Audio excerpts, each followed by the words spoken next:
ቀዳዳ በመድፈን ጠላትንም ታዳክማለህ። አሁን ለጠላት ሰርግና ምላሽ ሆነለት። ገባ?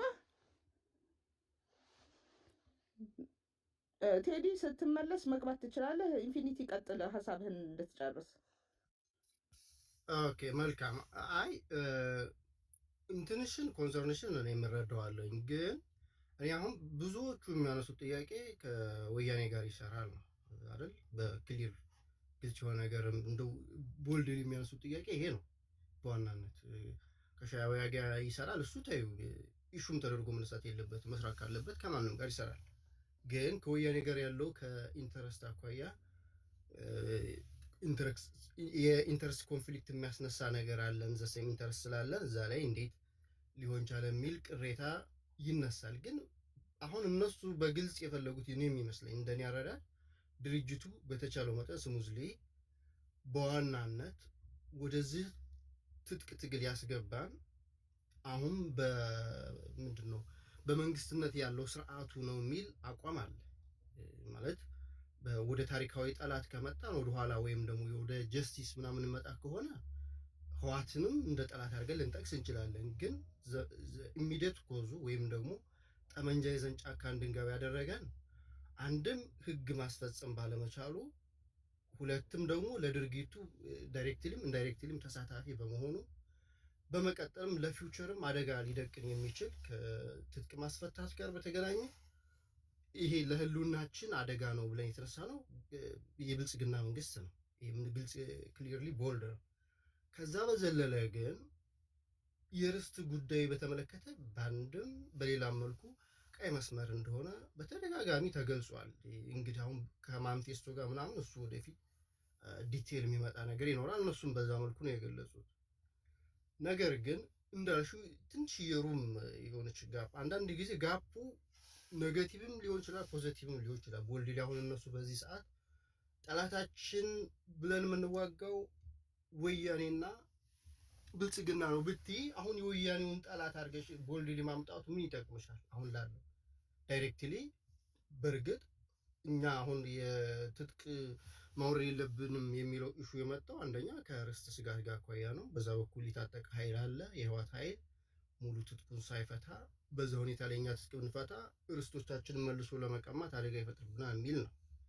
ነገር ግን በዋናነት ሜን ጠላት አድርገን የወጣ ነው ስርዓቱ ላይ ነው። ስርዓቱ የመጀመሪያ ጠላት ነው፣ አለቀ። ከዛ በተጓዳኝ ግን ጀስቲስ ምናልባትም ፋኖ ነገ አሸናፊ ሆኖ ሲወጣ በአማራ ህዝብ ላይ ጄኖሳይድ የፈጸመ አካል በየትኛውም ሁኔታ ከተጠያቂነት አይቀርም። ይርጋ ያግደውም ኤኒ ኮንዲሽን አያስቀርም። የጄኖሳይድ ክስን ተጠያቂነትን አያስቀርም። ግን ለመጠየቅ አቅም ይጠይቃል። መንግስት መሆን አለብሽ። አሁን ባለው ሁኔታ ብንጮህም ማንም የሚሰማን የለም። ያን ተጠያቂነት አያስቀርም። ከዛ በዘለለ ደግሞ ገፍቶ አሁንም ተደጋጋሚ ማለት በርስት ላይ ጥቃት የሚፈጽም ከሆነ ወይም ደግሞ በአማራ ህዝብ ላይ ሌላ አይነት ጥቃት ይዞ የሚመጣ ከሆነ አሁንም ፋኖ ወጣበት ዓላማ ለአማራ ህዝብ ህልውና ነው። ከዳር እስከ ዳር ርስት አንዱ ነው። እሱን ከማስጠበቅ ወደኋላ የሚልበት አግባብ የለም። ክሊር የሆነ ነገር ነው። አንዳንዴ መጽሐፍ ቅዱስ ይዞ ይማልልን የሚል ቢሆነስ እዛ ዝርዝር መግባት ሳይሆን አሁን ነባራዊ ሁኔታው ስቴት ኦፍ አርት ምንድን ነው ነው ነባራዊ ሁኔታው አሁን ምንድን ነው? የተለያዩ ተቃውሞዎች አሉ። እነዚህ ተቃውሞዎች ፕሮፓጋንዳ ለምሳሌ መነሻውን ነው መጀመሪያ የምትፈልገው። ከየት ነው የመጣው? አንድ ፕሮፓጋንዳ ከየት እንደመጣ ሶርሱን ወይም ላኪውን ወይም ደግሞ ዋናውን ከየት ነው የመጣው? ለምሳሌ ከቲፒኤልኤፍ ጋር ይሰራል ፋኖ የሚለው ውትወታ እኔ አሁን ትሬስ ባክ አድርጌ የተጀመረችበትን ቦታ ደርሼባታለሁ። ያችን ነገር በማስተጋባት ያንን ሪፒት በማድረግ አንሰስፔክቲንግ የሆኑ ያው በፕሮፓጋንዳ ዓላማው የሰውን ራሽናል ቲንኪንግ ማዛባት ነው። ሰዎች ራሽናል ቲንኪንጋቸውን በመስረቅ እንዲያዩ ወደምንፈልጋቸው ፊታቸውን እንዲያዞሩ ማድረግ ነው። ያ ነው በቃ ፕሮፓጋንዳ ኔቸሩ ያ ነው። ይሄ ፕሮፓጋንዳ ነው። ይሄንን ፕሮፓጋንዳ በተለያየ ቴክኒክ ሰዎች ጭንቅላት ውስጥ እንዲገባ አድርጓል። ከነዚህ ውስጥ ተጠልፈው የሚወድቁት እውነተኛ የፋኖ ደጋፊዎች፣ የአማራ ደጋፊዎች፣ የትግሉ ደጋፊዎችን ነው ታርጌት የሚያደርገው። ሌላውማ ያውቃል። ለምን እንደሚለው። ስለዚህ ይሄንን አፌክት አድርጓል። በአሁን ሰዓት ይሄ ጥርጣሬ አየር ላይ አለ። ይሄንን ለምንድን ነው ከአየሩ ማጥራት ያልተቻለው የሚል ጥያቄ ጠይቆ ይሄንን እንግዲህ ማይንድ ዩ ሶርሱን እነግርሃለሁ። የሶርሱ ቪክቲም ማን ነው? የአማራ ደጋፊው ነው፣ አማራ ነው። ዛሬ ድርጅቱን አልደግፍም ፋኖን ደግፋለሁ የሚለው ኃይል ነው፣ አማራው ማለት ነው። እንግዲህ የተለያዩ እና አያሌው መንበር ስለተቃወመ አያሌው መንበሩ እንትን ይበል እንዲረዳ ላስረዳው አትልም። ቢኮዝ ሂ ኢዝ ፓርት ኦፍ ዘ ሴንደርስ የፕሮፓጋንዳው እንዲጎዳ ከሚፈልጉ አካላቶች አንዱ ስለሆነ። ነገር ግን አሁን ሌሎች ፋኖን እዚህ ድረስ ያደረሱትን ግን እነሱን ግን ኮንቪንስ ማድረግ ጥርጣሬያቸውን የፕሮፓጋንዳ ያደረሰባቸውን ጉዳት ማከም ያስፈልጋል። በቃ እኔ አሁን የምልህ ዲስ ሲቹዌሽን ኤግዚስት። ስለዚህ ይሄ ሲቹዌሽን እንዴት ነው መቃናት የሚችለው ብሎ ፋኖ ያንን አይረን አውት የሚያደርግበት መንገድ መምጣት አለበት እንጂ ኢፍ ዩ ኢግኖር ኢት የሚሆነው ነገር ምን መሰለህ? እነዚህ ሰዎች ይጮሃሉ፣ ከዛ ሳይለንስ ይሆናሉ። ዘይ ዶንት ፓርቲሲፔት፣ በቃ ዘይ ባኮፍ ያደርጋሉ። ያ ደግሞ ጉዳት ነው። ይሄ ደጋፊው ባኮፍ ሲያደርግ ጥርሱን አቅጥጦ የሚመጣብህ ማን ነው? ጠላትህ ነው። ጠላትህ አየሩን ይቆጣጠራል። ጠላትህ እስከታች ድረስ ስራ ሰርቶ ፋኖን እቅፍ ድግፍ ያደረገውን ህዝብ ራሱ አፌክት ሊያደርግ ይችላል፣ ልክ እዚህ አፌክት እንዳደረገው። ስለዚህ ያንን ነገር ለመስራት እንትን ማለት አለበት እንጂ አንተ ጀስቲፋይ እንድታደርግልኝ አይደለም። ምን ያውቃለሁ?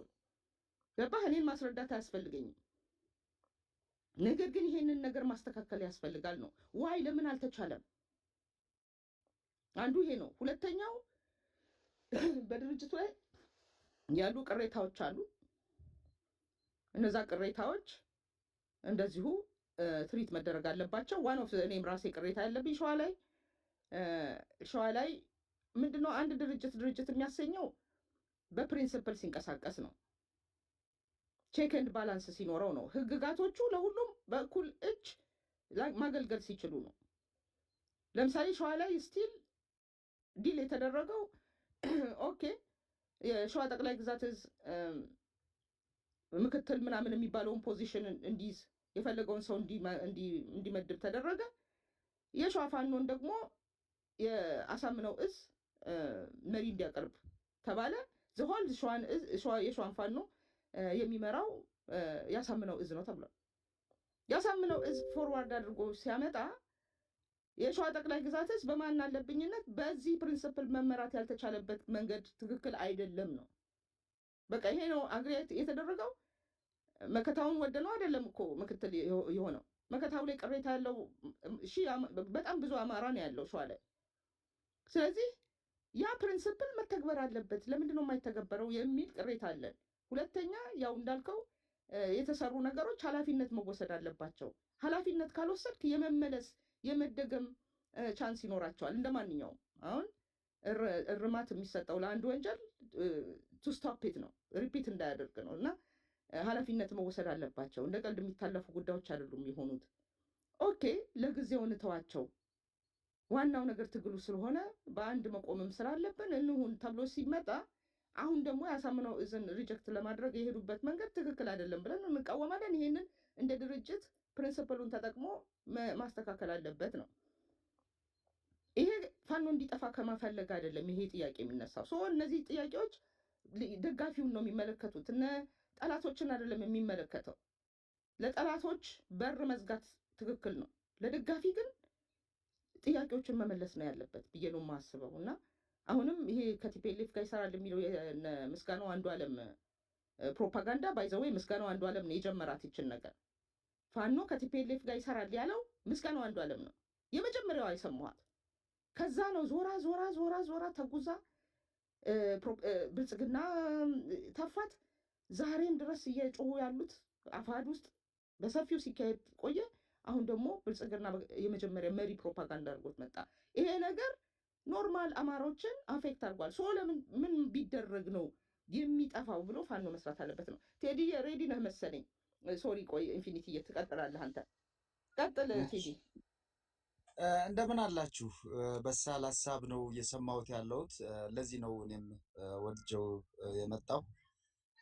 እንደዚህ አይነት በሳል ሀሳቦች በተለይ በትግሉ ውስጥም ላለን ለራሱ ለድርጅቱም ለደጋፊውም ትልቅ ነገር ነው። እኔ በአማራ ኬዝ በኩል ቅሬታ ያለበት ወይ ደግሞ የአማራ ህዝብ ትግል ምክንያታዊ አይደለም ብለው የሚያምኑ ሰዎችን የማየው ከሌላ ጎራ ነው። ነገር ግን በደጋፊዎች ትግሉ ይመለከተናል፣ ህዝባዊ ትግል ነው፣ እኛም በዛ ውስጥ ኢንቮልቭ ማድረግ አለብን ብለው የሚያስቡ ያኮረፉ አሁን ድረስ በተቃውሞ የቆሙ ወንድሞች ወደድንም ጠላንም በትግል ውስጥ የሚያሳትፍ የነሱን ሀሳብ እነሱ የሚያቀርቡትን ሀሳብ አናላይዝ አድርጎ ወደ ቅድም እንዳልሽው ይናገራሉ፣ ይጮሃሉ፣ ይቆማል። ከዛ በኋላ ይረሳል። ከዛ በኋላ ደግሞ ለጠላት ክፍተት ይፈጥራል። ጠላት ደግሞ በዛ ቀዳዳ ውስጥ ገብቶ ቤዚክ ግራውንድ የሆነውን ደጋፊውን ወይ ደግሞ የሎጂስቲክ እና የፖለቲካ የፕሮፓጋንዳ የዲፕሎማሲ ጥረት የሚያደርገውን ማህበረሰብ ህዝብ ወይም ደግሞ ደጋፊሽን ከትግሉ ያሳጣል። በትክክል ነው። እኔ በውስጥም ብዙ ጊዜ የምናገራቸው የምመክረው ሀሳብ ይሄ ነው። ይህ የህዝብ ትግል ነው። አሁን በዋናነት በፕሪንሲፕል ደረጃ መስማማት ያለብን ሀቁ ላይ ተነስተን ነው። ይሄ ስትራግል የአማራ ህዝብ ትግል ነው። በዚህ ላይ ነው። የድርጅት ትግል አይደለም። የፖለቲካ ፓርቲዎች ወይ የተወሰኑ ግለሰቦች ልክ ላይክ እንደ ኢሃፓ፣ ኢዲዩ፣ ህወሓት፣ ሻዕቢያ አይነት የተወሰኑ የፖለቲካ መኳንንቶች እና የወታደራዊ ፊት አውራሪዎች አይ እንዲህ ደርሶብናል ለወደፊት እንዲህ ልንሆን ነው ብለው ኦርጋናይዝድ ያደረጉት ነገር አይደለም። ህዝብ ነው ገንፍሎ ህዝብ በቃይ ብሎ ሲወጣ ያን የህዝብ ትግል ወክለው የሚታገሉ ጫካ ላይ ያሉ ታጋዮች ተሰባስበው አንድ ኦርጋናይዝ የሆነ ተቋም አቁመዋል። አሁን ምን መሰላችሁ፣ እኔ በአብዛኛው ሚዲያው ላይ የማየው ተቃውሞ፣ ሚዲያው ላይ የማየው ሀይቤት ቅድም ስታነሹ ነበር። ፋኖ ምን ተናገረ ምን አደረገ በሚባል ነገሮች ብቻ ላይ ነው እንትን የሚያደርጉት ያሉት። ብልጽግና ተረስተዋል፣ ጠላት ተረስተዋል፣ የሀገር ውስጥ ጠላት፣ የውጭ ጠላት፣ ህዝቡና ሰራዊቱን በምን አይነት ስነልቦና እንገንባው፣ የህግ የበላይነት ከሁሉም በላይ ዲሲፕሊንና የህግ የበላይነት እንዴት ነው በደጋፊውም በሰራዊቱ ውስጥ ሊኖር የሚችሉ እነዚህ አይነት ነገሮች ዛሬ ተረስተው ወደ እርስ በርስ ራስን የማዳከም ራስን የመብላት ጠላቶቻችሁ ባይዘወይ በተለይ በውጭ የተሰራው ጠላት አማራ መሪ እንዳይኖረው ተቋም እንዳይኖረው ራሱን ዲፌንስ እንዳያደርግ ትልቁ የሰሩት ምንድን ነው? ይሄን እንቅፋት መፍጠር፣ እንደዚህ አይነት ብዥታ ያላቸው አስተሳሰቦች ማስቀመጥ ነው። እና የሊቃኑ የመኳንንቶች ኩርፊያ እኔ በትክክል ነው ብዬ ነው የምቀበለው። ምክንያቱም ይሄ የህዝብ ትግል ሊያሳትፋቸው ይገባል። አሁን ቅድም ስጠሪያቸው የነበርሻቸው ሰዎች ከ2015 አፕሪል ላይ ሜይ ላይ ሰኔ ድረስ ግምገማ አድርገው በቃ ካሁን በኋላ ትግሉ ሊጀምር ነው ያሉት የሀገር ውስጥ እንቅስቃሴዎች ዓለም አቀፉ ይሄ ምናምን ተንትነው ትግሉ እንደሚጀምር ትንበያ አድርገው ግን በራሳቸው ቅኝት ቃኙት። አየሽ፣ በራሳቸው ቅኝት የሆነ ፖለቲካዊ የሆነ ኦርጋናይዝድ አድርገን ፊት አውራሪዎችን ማደራጅተን ሰራዊት መፍጠር አለብን ብለው ፖለቲከኞች አስበው ግን እነሱ ባሰቡት ጊዜ ልክ ወይም ደግሞ ሊሰሩት ባሰቡት ነገር ሳይሰራ ህዝብ ገንፍሎ ህዝባዊ ትግል ሆነ። ሰው ያኮረፉ አሉ፣ ከዚህ የተገለሉ አሉ። እነዚህን እንዴት አድርገን ነው በዚህ ድርጅታችን ውስጥ በዚህ መዋቅራችን ውስጥ ማሳተፍ የምንችለው? በዋናነት በእጩነት በተባባሪነትና በደጋፊነት አስቀምጠን ከነዚህ ወንድሞች የሚገኘው ሀሳብ ተሰንዶ አናላይዝ ተደርጎ ወደ ፖሊሲ ወደ መመሪያ እየተቀየረ እንዴት ነው በጋራ ይሄን ትግል ታግለን እንደ ህዝብ ታግለን ማሸነፍ ወደ ምንችለው የሚል ራሱ የኛ ትግልም እንትን ያደረገው ባወቃቀሩም ባደረጃጀቱም ውስጥ ያስቀመጠው የተቀመጡ ነገሮች እንኳን እንደው ፍንጭ የሚሰጡ ቢኖሩም በዛ ላይ ትኩረት አድርጎ አልተሰራም። ይሄ ሁሉ ቅሬታ፣ ይሄ ሁሉ ንትርክ፣ ይሄ ሁሉ መተማማት፣ ይሄ ሁሉ የአርሶ አደር ልጅ የሚያፈሰውን ደም ቀላል አድርጎ ማየት፣ ማሳሳት፣ ሐሜቱ፣ ሴረኝነት፣ ተንኮል የመጣው የህዝብ ትግል አግሎናልን የህዝቡን ትግል እንወከላለን ብለው ጫካ ያሉ የሚታገሉ ታጋዮችና የህዝቡን ትግል ይመራል ብለው የፈጠሩት ተቋም እኛን አግሎናል ከሚል ባይተዋርነት፣ ከመገፋት፣ ከብስጭት፣ ከእልክ እነዚህ ነገሮች ናቸው ያመጧቸው። እኔ ብዙዎችን አሁን ቅድሜ እነ ምስጋናው ባያቸው እና እያለው መንበሩ ባያቸው ሌሎችን ባያቸው ጎንደር ላይ ጎጃም ላይ ሸዋ ላይ ያሉ ምሁራኑን በአጠቃላይ ስታያቸው ትግሉን 100% ይቀበሉታል። እንዲያውም አንድ ነገር እየመጣ ነው አሁን የአፋብን ታጣቂ ወደ ማለት እየቀየሩት ነው። የአፋብን ታጣቂ የሚለው አጀንዳ ምንድን ነው? ከፋኖ ተለይቶ ፋኖ ትግል የሚለውን ቀርቶ የአፋብን ታጣቂ የሚለው ሲመጣ እኮ ለብልጽግና የሆነ ነገር እየተመቻቸ ነው። ገብቷቸዋል። እዚህ ላይ የሚሰራ የፕሮፓጋንዳ ስራ ገብቷቸዋል። ነገ በምክር ቤት ደረጃ በምን ቀርቦ አሸባሪ እንዲባል ወይ የአፋብን ታጣቂዎች አሸባሪ ናቸው ተብሎ ወደ መፈረጅ የሚያስድ የፕሮፓጋንዳ ስራ እየመጣ እነዚህ ወንድሞቻችን እንዴት አድርገን መልሰን ከኛ ጎን አቁመን የእነሱን ፓወራቸው አይዲያቸው ተጠቅመን ይህን ትግል በአጭር ጊዜ ማጠናቀቅ አለብን የሚለው እኔ ድርጅቴ አሁንም በደንብ ሊያጤንበት በደንብ ሊያስብበት ይገባል። በዚህ ትግል ውስጥ ማንንም ተገፍቶ ዳር የሚወጣ ማንንም አንጠልጥለህ ማንንም ጥለህ የምትሄድበት ትግል ሊኖር አይገባም። የህዝብ ትግል ነው። እኛን እናተፈርስት መጀመሪያ የደከምንበት ዋጋ የከፈልንበት ይስ ሊሆን ይችላል። ነገር ግን ይሄ ትግል ውጤት ሊያመጣ የሚችለው የሁሉንም የአማራ ህዝብ ትግል ራሽናል ትግል ነው፣ ተገቢ ትግል ነው ብሎ የሚያምኑ በቀኝም በግራም በፊትም በኋላም የተሰለፉ ግለሰቦችን ቡድኖችን ይሄ ትግል የሚያሳትፍበት አወቃቀርና አደረጃጀት ሊኖረው ይገባል። በጣም ጠቃሚ ናቸው። እኛ ቢዚ በሆንበት ሰዓት እኛ ነገሮቹ የዓለም ነገሮች ባልታዩን የሚያጭበረብሩ አጀንዳዎችና ታክቲኮች ሲመጡ እነዛን እየተነተኑ የሰነዱ አናላይዝ እየተደረጉ ፖሊሲ መመሪያ እየሆኑ የዲፕሎማሲ መንገድ እየሆኑ የሚሄዱበት በዛ ውስጥ ደግሞ ማርክ የሚሆኑ ሰዎች ፊገር የሚሆኑ ሰዎች ደግሞ ወደ ትግሉ እየተቀላቀሉ ይህን ትግል የሚመሩበት የሚያስተዳድሩበት ስርዓቶች መፈጠር ከፍርሃት መውጣት ከራስ ወዳድነት መውጣት አለብን። እኔ ህዝቤን አድናለሁ ብዬ እስከወጣሁ ድረስ ህዝቤን አድናለሁ ብሎ ከወጣው ወንድሜ ጋር መልኩም ደስ አይበለኝ፣ ንግግሩም አይጣመኝ። አንድ መርህ አለን የሚያገናኘን። ቅድም ስትናገሪው ነበረ በፕሪንሲፕል ከፕሪንሲፕል ውጭ የሆነ ነገር ባይዘወይ ምንም ዋጋ የለም።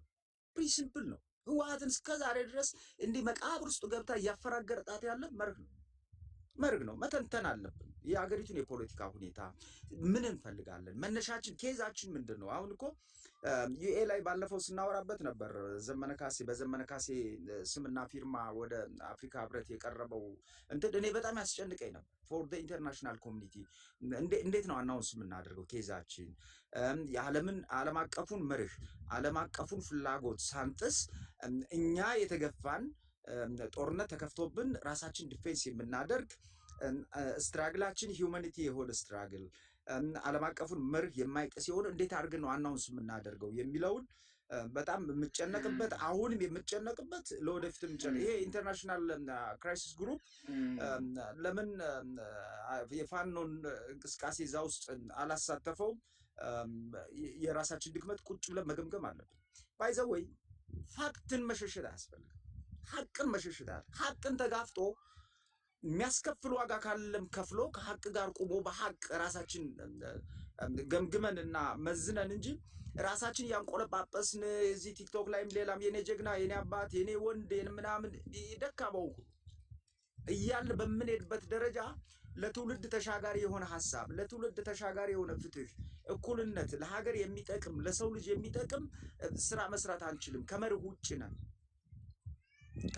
በመገፋፋት በመጠላለፍ እንቅፋት የተንሸዋረረ ሀሳቦችን በማስተናገድ ነው የምንኖረው። ሊጠረንፈን የሚገባ ድርጅታዊ መስመር የሆነ መርህ ያስፈልገናል። ከዛም በላይ ድርጅታዊ የህግ የበላይነት መከበር አለበት። በሰራዊቱና በደጋፊው ኦርጋናይዝድ በሆነው ደጋፊውና በሰራዊቱ ውስጥ ነፃነት፣ የሀሳብ ነፃነት ከምንም በላይ ነምበር 1 ሊከበር ይገባል። እነዚህን ከማድረግ የፈጠርናቸው ክፍተቶች እኛ ራሳችን የፈጠርናቸው ክፍተቶች ዛሬ የአማራ ኢሹአቸው የሆነ ወንድሞች ያለምንም የፖለቲካ አይዲዮሎጂ ያለምንም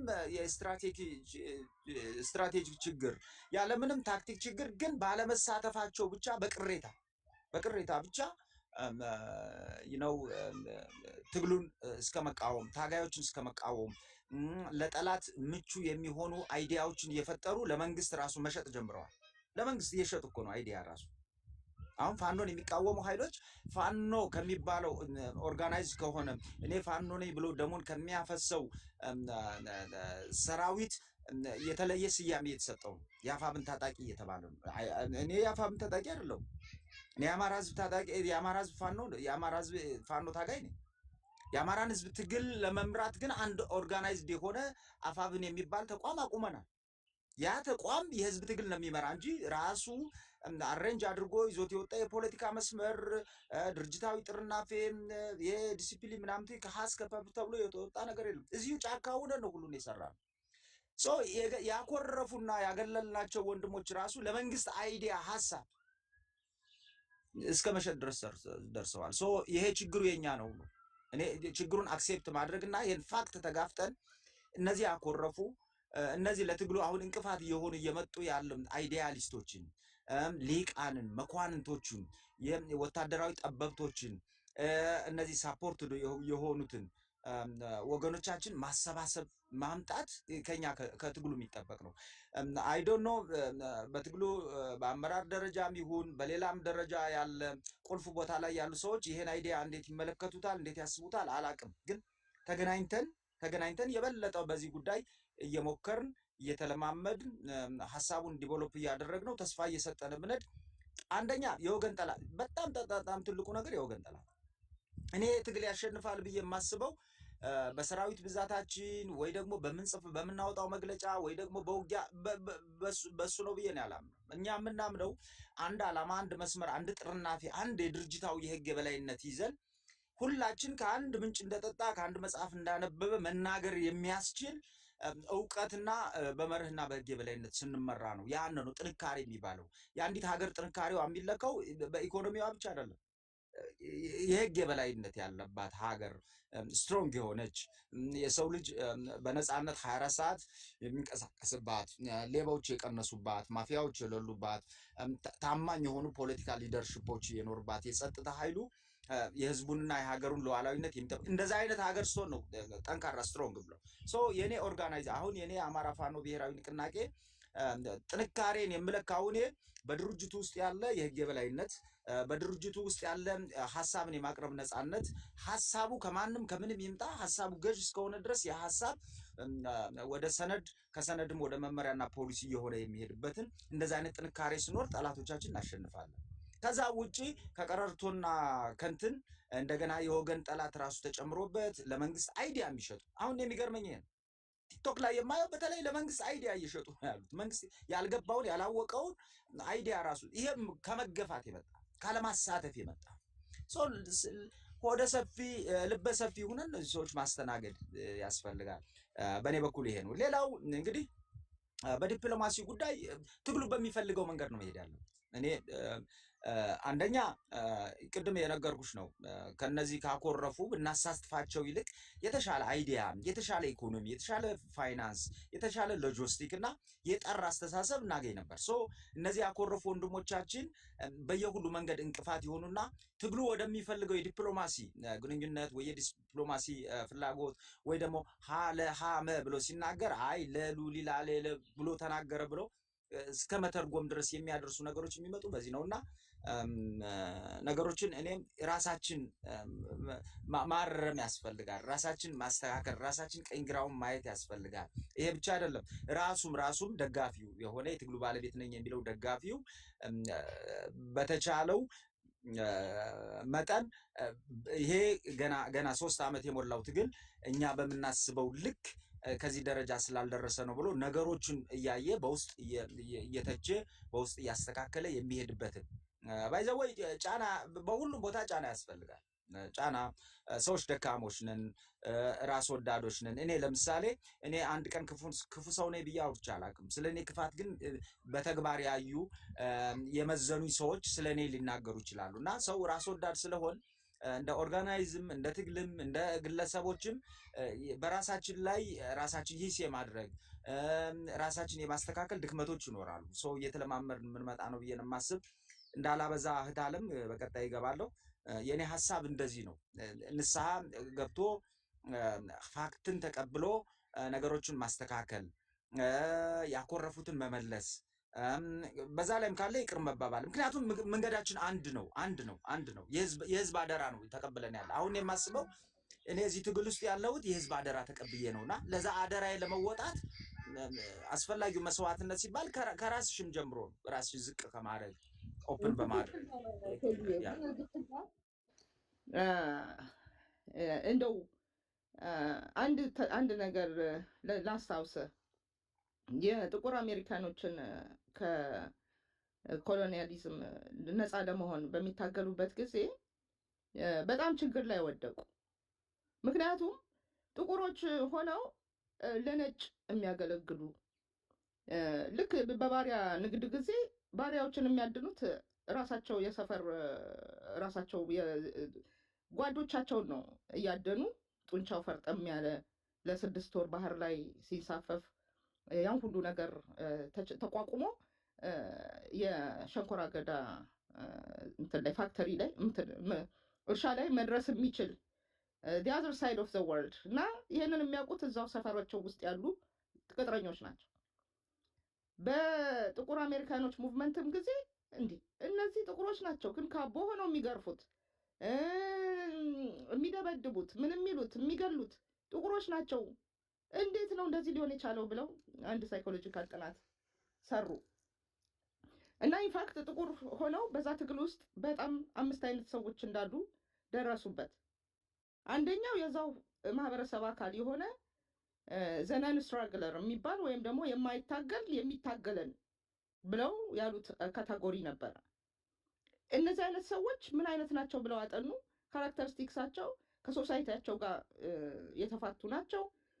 ለህዝባቸው እንደውም እንዲታመኑ ተብለው ብዙ ጭካኔ የሚሰሩ ናቸው። አንዳንዶቹ ደግሞ ኦፖርቹኒስት ናቸው። በጣም በህይወታቸው ያጡትን ነገር በዛ ትግል ውስጥ ተጣብቀው ማግኘት የሚፈልጉ ናቸው። ሌላዎቹ ደግሞ ሴሚ ሪአክቲቭ የሚሏቸው ሲነኩ ብቻ ቱግ የሚሉ ከዛ ችግራቸው ሲፈታ የሚጠፉ። አንዳንዶቹ ደግሞ ዋነኛው በጣም ሁነኛው ግን ኦተንቲክ የሚባለው ነው።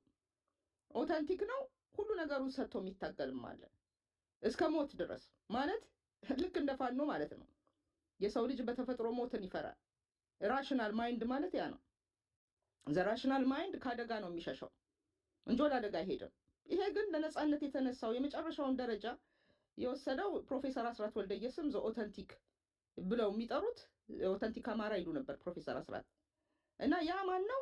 በቃ የዛ ስብስብ ነው ነጻነትን የሚያመጣው እንጂ እነዚህ አሁን ያልካቸው ተጠራቅመው በትግሉ ላይ ዋን ዌይ ኦር አናዘር ጎታች ናቸው። ዘ ኦተንቲክ ይሄ ክሪቲካል ማስ የሚባለው ክሪቲካል ማስ የሚፈጥረው ኦተንቲኩ ነው። ኢራሽናል ማይንድ ይዞ ለትግሉ ሁሉ ነገሩን የሚሰጠው ማለት ነው እንጂ ያኮረፈ የምትለው ምን አይነት ነው ስትል ዘነን ስትራግለር ነው። የሚታገል ለኛ የሚታገል ሳይሆን የሚታገለን ኃይል ነው። ለምሳሌ እነ ምስጋናውን ስጠራ ነው እነዚህ ያኮረፉ ናቸው ያልከው። እነሱ ፈጽሞ ውስጥ ገብተው ኮንትሮልድ ኦፖዚሽን ነበሩ። ሰዎች እንዲከዱ ፋኖች መሳሪያ ከስንት ዋጋ ተከፍሎ ህይወት ተገብሮ የተገኘን ዲሽቃና መሳሪያ ስናይፐር ይዞ የሚሄደውን ሲያዘጋጁ የነበሩ በውስጥ ሆነው ነን ስትራግለር የሆኑ የሚታገሉን የማይታገሉልን አካላቶች ናቸው። እነሱን ወደውና ፈቅደው ነው ያን ነገር ሲያደርጉ የነበረው። እኔ አንተ ኮሜንት እንድታደርግ አልፈልግም ቴዲ፣ ነገር ግን እኔ ሀሳቤን ልነግር ስለፈለግኩኝ ነው። በአሁን ሰዓት እነ ደረጀ ተሾመ፣ እነ ምስጋናው አንዱዓለም፣ እነ ሲሳይ አልታሰብ በጣም የሚዘገናንኑ እነ አምደ ማርያም እዝራ እና መሰሎቻቸው ተሰባስበው በግላጭ ብልጽግናን እንደሚደግፉ ተናግረዋል። የፋኖን ትግል አንደግፍም፣ መሳሪያውን ዘቅዝቆ ወደ ምርጫ ሄዶ ማሸነፍ ይችላል የሚል ነገር ነው እያቀነቀኑ ያሉት። እነዚህን አካላት ልታመጣቸው አትችልም። ኢንፋክት ተሸንፈው የወጡ ናቸው። ፋኖ አሸንፏቸው ወደ ጎን ያንጓለላቸው ሲነቃባቸው ጭንብላቸውን ከፍተው ፋኖ እንዲታገሉ አማራ እንዲታገሉ የመጡ ናቸው። ታጣቂ የሚለውንም ስም እያወጡ ያሉት እነዚህ ናቸው። ስለዚህ ያኮረፈ ሳይሆን ኦተንቲክ የሆነ ስብስብ ነው መፍጠር ያለብን። አሁን እኔ ይሄ ኦተንቲክ የሆነው ወይም ደግሞ በውጭ ራሱ ደጋፊው እውነተኛ ደጋፊውን ከአጥቂው እንለይ ነው። ይሄንን ድርጅት አንደግፍም ከሚለው ድምፅ ውስጥ እነ አያሌው መንበር አሉ። ዋት ዲስ ጋይስ ዘነን ስትራግለርስ ናቸው፣ ፋኖን የሚያጠቁ ናቸው። የእነሱ ድምፅ ኢደዝን ካውንት። ምክንያቱም አውቀው ነው የሚታገሉን፣ እየታገሉን ስለሆነ ነው። ነገር ግን ደግሞ ፋኖን የሚደግፉ አማሮች የሆኑ ዋጋ የከፈሉ ይህን ድርጅት ላይ ሪዘርቬሽን አለኝ የሚሉ አሉ። እነዚህን ድምፆች ነው ኢግኖር አናድርግ ምለው። ገባህ? አሁን እነዚህ አካላት ኢቭን ይሄ ትክክለኛ ትግል ደጋፊው ቅሬታውን ታከው የእኛን ትግል የማድማት ቻንስ ከፍ ያደርጋሉ። እነሱን ኤካርት ማድረግ ወይም ደግሞ እነሱን መለየት ያስፈልጋል። ደረጃ ተሾመ በአዴን ነው። ኮሪያ ተወስዶ እየተማረ ያለው በብአዴን ነው። በሙሉ ስኮላርሺፕ ምናምን ተሸክሞ በየፋር ኢስት ምናምን የሚሄዱት በሙሉ ብአዴኖች ናቸው። ግን እነሱም እግዚአብሔር ይስጣቸው ጭንብላቸውን ውልቅ አድርገው ምንነታቸውን አሳይተውናል።